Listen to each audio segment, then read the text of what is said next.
திருப்பி இப்படி கொஞ்சம் வைக்கணும் தவால. மேல் பகுதி இது பண்றது அதெல்லாம் நீ நிறைய பேர் பண்ண மாட்டாங்க. பண்ண மாட்டாங்க, அது வேக வைக்க மாட்டாங்க. அதை அப்படி பண்ணினா ப்ராப்பராக இருக்கணும்.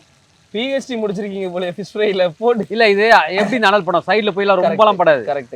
அந்த டேஸ்ட் எப்பயும் பார்த்தோன்னா அந்த தலை இந்த ஓரம் இங்கெல்லாம் வந்து அவ்வளோ இருக்காது. சும்மா லைட்டா பையன் அப்படி போட்டு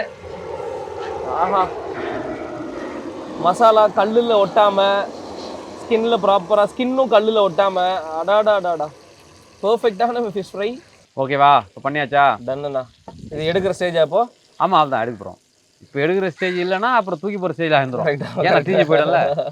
எப்படி பொன்னிறமா இருக்குது. ஆமாண்ணா, பயங்கர கலரே வந்து பயங்கர ஸ்ட்ரக்சரா இருக்கு. எனக்கு வேற லெவலுக்கு.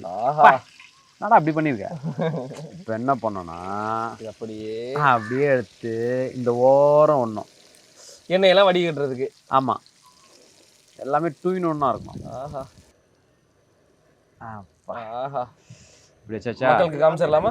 இங்கே பாருங்க, மீன் செஞ்சாச்சு. மீன் செமையா எப்படி இருக்கு பாரு.